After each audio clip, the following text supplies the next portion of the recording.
দুনিয়ার মানুষ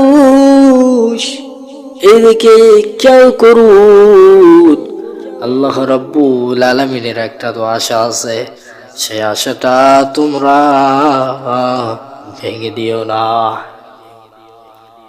তোমরা হয়তো দুনিয়াতে বুঝলে না, আল্লাহর মর্ম দুনিয়াতে বুঝলে না। তোমরা যখন মৃত্যুবরণ করবা তখন টের পাইবা।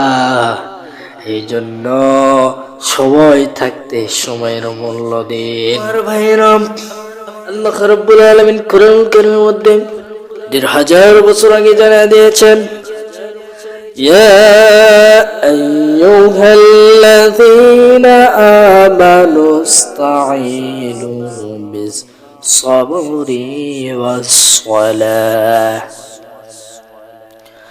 আল্লাহ রাব্বুল আলামিন বলছেন, হে ঈমানদারগণ, তোমরা আমি আল্লাহ রাব্বুল আলামিনের কাছে ধৈর্য এবং নামাজের মাধ্যমে আমি আল্লাহ রাব্বুল আলামিনের কাছে সাহায্য প্রার্থনা চাও। ধৈর্য এবং নামাজের মাধ্যমে আমি আল্লাহ রাব্বুল আলামিনের কাছে নামাজের মাধ্যমে চাও। চাওয়ার দরকার। বান্দা তুমি বিপদে পড়েছ, আমি আল্লাহ রাব্বুল আলামিনের কাছে যাও। তুমি অশান্তিতে আছো, আমি আল্লাহ রাব্বুল আলামিনের কাছে চাও। পেরেশানির মধ্যে আছো, ঋণের মধ্যে আছো, ঋণগ্রস্তের মধ্যে আছো, সব সময় বান্দা তুমি পেরেশানির মধ্যে আছো, আমি আল্লাহ রাব্বুল আলামিনের কাছে নামাজের মাধ্যমে সাহায্য প্রার্থনা চাও। আমি আল্লাহ তোমার সাহায্য, তোমার যত যা লাগবে সব পূরণ করে দিব। কে দিবে? ওই আল্লাহ রাব্বুল আলামিন পূরণ করে দিবে। দুনিয়ার মানুষ একটু খেয়াল করেন, আল্লাহ রাব্বুল আলামিন বলেন, দুনিয়ার মানুষ তারা ঈমান এনে ফেলেছ, আল্লাহর প্রতি বিশ্বাস করো, ঈমান এনে ফেলেছ, এরপরে আমি আল্লাহ রাব্বুল আলামিনের ঈমানদারগণ, আমি আল্লাহ রাব্বুল আলামিনের কাছে তোমরা ধৈর্য এবং নামাজের মাধ্যমে সাহায্য প্রার্থনা করো। বিপদে পড়ছো বান্দা, ধৈর্য ধরো। বিপদে পড়ছো, ধৈর্য ধরো। তুমি পেরেশানির মধ্যে আছো, তাও ধৈর্য ধরো। মুসিবতে আছো, ধৈর্য ধরো। এরপরে তোমার একটি কাজ আছে, তোমার একটি কাজ হলো, ওই কাজটা হলো নামাজ। ওই নামাজটা পড়ো এবং আল্লাহ রাব্বুল আলামিনের কাছে সাহায্য প্রার্থনা চাও। বান্দা তুমি বিপদে পড়ছো, আল্লাহ রাব্বুল আলামিনের কাছে ধৈর্য সহকারে নামাজের মাধ্যমে সাহায্য প্রার্থনা চাও, আল্লাহ সুবহানাহু ওয়া তাআলা অবশ্যই দিয়ে দিবে। এতটুকু দুনিয়ার মানুষ এতটুকু করতে চায় না। দেখেন, বা দুনিয়ার মানুষ এত পরিমাণ বোকা হয়েছে, এত পরিমাণ বোকা যে তারা মুসিবতে পড়লে বাবার কাছে দৌড় মারে, বিপদে পড়লে বাবার কাছে যায়। হ্যাঁ, অনেকে মান্নত করে বা বিপদে পড়ছে মাজারে যায়, ঠিক কিনা? মান্নত করে মাজারে, এগুলো করা শিরক। শিরক করা যাবে না, শিরক দিয়ে পড়ে থাকে, ঠিক কিনা? বান্দা, আমি আল্লাহ রাব্বুল আলামিন তোমাকে শুধু সৃষ্টি করেছি, এরপরে আমি আল্লাহ রাব্বুল আলামিনের ইবাদত বন্দেগী দাসত্ব গোলামি করা লাগবে। দরকার আছে না নাই? যিনি সৃষ্টি করলেন তার তো একটা আশা থাকে। সেই আশা যদি তোমরা সেই আশাটা যদি বিনষ্ট করে দাও তাহলে তো হলো না। বান্দা, আল্লাহ রাব্বুল আলামিন তোমাকে সৃষ্টি করেছে, এই সৃষ্টি করেছে, এই সৃষ্টি করার উপরে তার তো একটা আশা আছে যে আমি আল্লাহ রাব্বুল আলামিন বান্দাকে সৃষ্টি করেছি, সৃষ্টি করার পরে আমার তো একটা আশা আছে, বান্দা আমার কাছে চাইবে। বান্দা কেন আরেকজনের কাছে চাই? এই জায়গাতে আমি আল্লাহ রাব্বুল আলামিন রাগান্বিত হই। আল্লাহ তাআলার তো একটা আশা আছে যে বান্দা আমি সৃষ্টি করলাম, যে বান্দিক আমি আল্লাহ সৃষ্টি করলাম, আমার কাছে চাওয়া বাদ দিয়া মাজারে যায়। আমার কাছে যাওয়া বাদ দিয়ে মাজারে যায় কেন? কেন? আমি আল্লাহ তো সৃষ্টি করেছি, আমার কাছে যাওয়া বাদ দিয়ে তারা মাজারে যায় কেন? আমার সাথে অন্য একজনকে শরীক করে কেন? শিরক করে কেন? শিরক করে কেন? এই জায়গাতে আল্লাহ রাব্বুল আলামিন রাগান্বিত হয়। ও দুনিয়ার মানুষ, এইদিকে খেয়াল করুন, আল্লাহ রাব্বুল আলামিনের একটা তো আশা আছে, সেই আশাটা তোমরা ভেঙে দিও না। তোমরা হয়তো দুনিয়াতে বুঝলে না, আল্লাহর মর্ম দুনিয়াতে বুঝলে না, তোমরা যখন মৃত্যুবরণ করবা তখন টের পাইবা।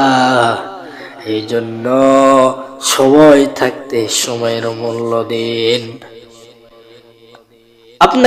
আপনাকে বুঝতে হবে, আপনি এই যে চোখ দিয়ে দেখতেছেন, এই চোখটা কার দেওয়া নিয়ামত? আল্লাহর দেওয়া নিয়ামত। এই জবান দিয়ে কথাবার্তা বলতেছেন, এটা কার দেওয়া নিয়ামত? আল্লাহর দেওয়া। এই যে হাত আমি নাড়াচাড়া করতেছি, এটা কার দেওয়া নিয়ামত? আল্লাহর দেওয়া।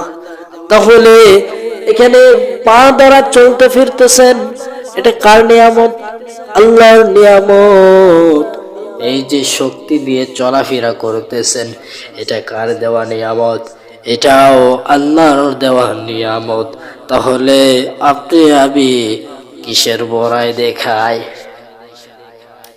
কিসের ক্ষমতার বাহাদুরি দেখাই? তুমি কিসের বাহাদুরি দেখাও? আল্লাহর জমিন, এই আল্লাহর জমিন, এই আল্লাহর কোরআন, আল্লাহর কোরআন, আল্লাহর জমিন সব যদি আল্লাহর দেওয়া যদি হয়, আপনি যে হাত দিয়ে এটা ওটা কাজকর্ম করতেছেন, ওইটাও আল্লাহর দেওয়া। আপনি যে চলাফেরা করতেছেন, ওইটাও আল্লাহর দেওয়া শক্তি। কথা কোন ঠিক কিনা? আর ওই শক্তি অপকাজে লাগাচ্ছ এবং মানুষদেরকে দেখাচ্ছ আমি এই নওগাঁ শহরের এই বড় এমপি হয়েছি, আমি যেটা বলবো সেটাই। এখানে কোরআন দিয়ে কোনো কথা চলবে না, কোরআন দিয়ে রাজনীতি চলবে না, এরকম এমপি আছে না নাই? এই জন্য আপনি কিসের পেটে ঘুরে দেখান? এই আল্লাহর জমিন, আল্লাহর জমিন, আল্লাহর জমিন, আল্লাহর কোরআন, আল্লাহর জমিন, আল্লাহর কোরআন, আল্লাহর কোরআন আল্লাহর দুনিয়াতেই চলবে। তুমি কিসের মিয়া, তুমি কিসের বাহাদুরি দেখাও? এই দুনিয়ার জমিন আল্লাহর, এই কোরআন আল্লাহর, সব যদি আল্লাহর হয়, তুমি কিসের বেড়াগিরি দেখাও? তুমি বলো কেন কোরআনের কথা মাহফিলে চলবে না?